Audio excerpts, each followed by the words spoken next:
Hey everyone, and welcome to The Explainer. You know that feeling, right? You're just buried under this mountain of user interviews, survey results, all these observations. And you've got this huge pile of insights. But the big question is, what do you actually do with it all? Well, today we're going to break down exactly that. We're talking about how to turn all that raw data into a truly brilliant, actionable opportunity. So, you've put in all the hard work gathering the feedback, but let's be honest, it often just feels like this tangled mess. So how in the world do you find that one golden thread? That is the exact question we're tackling today. We're going to walk through a clear step-by-step method for finding the real signal in all that noise and, unlocking some real innovation. Okay, so here's our roadmap. It's 5 pretty straightforward steps. We'll kick things off by framing the opportunity. Then we'll define a point of view, ask those crucial how might we questions, map the context, and finally find your opening for innovation. Let's get into it. All right, first up, framing the opportunity. Look, I know it's so tempting to just jump straight to solutions. We all do it, but that's a huge mistake. This first step is really all about synthesis. It's about digging through everything you found to uncover the real user need you should be focused on solving. I mean, think about it. We have more data than ever before, right? But data by itself, it's kind of useless. The real skill, the magic, is finding the human story that's hidden inside all of it. And that's our mission here. We're trying to turn those cold facts and figures into a compelling story that will guide our entire process from here on out. And the very first step to finding that story, it's defining your point of view. Now, this isn't just some fluffy mission statement. Think of it as the North Star for your entire project. It's the anchor that makes sure everyone on the team is focused on solving the right problem. So what exactly is a point of view or a POV?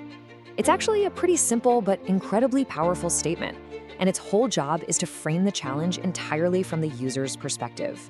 It forces you to get super specific about who you're helping and what they truly need, and you do this long before you even start dreaming up a single solution. Okay, a really great POV has 3 key ingredients. First, you start with a specific user, and I mean specific, not just customers, but a really distinct group. Next, you define their deep unmet need. What is the actual thing they're trying to get done? But here's the magic ingredient, the insight.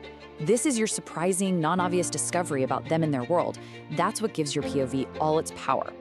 So once you've crafted that really solid, insightful point of view, you've basically built the perfect launchpad for what comes next, generating ideas. And this right here is a really critical shift in how you think about this. A great POV doesn't just hand you the answer on a silver platter. Nope, it's a launchpad for asking much, much better questions. It's what helps your team move from just analyzing stuff to actually creatively solving problems. For instance, a good POV might lead you to a question that sounds something like this one. Now just look at how it's framed. It's open enough to allow for tons of different solutions, right? It could be an app, a service, a physical thing, who knows? But it's also specific enough to give you a clear creative challenge. It's all about inviting ideas in, not shutting them down. This way of framing questions is called How Might We, or HMW for short. And when you frame your challenge like this, you really do fundamentally shift your team's entire mindset. You're literally turning a problem into an opportunity, and it just unlocks this incredibly optimistic, wide-ranging brainstorm. Okay, so at this point, we have a focused POV and a whole bunch of exciting how might we questions. Awesome. But which ones do we actually go after? Before we just charge ahead, we've got to pause and map the context. We need to understand the entire world our user lives in. We need to see the whole picture. And we start this with something called a stakeholder map. Now, this is not just a boring list of people.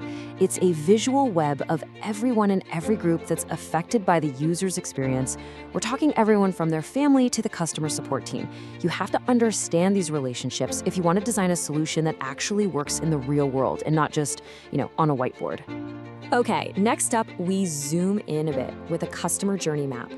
This is where you get to literally walk in your user's shoes. You visualize their entire experience step by step.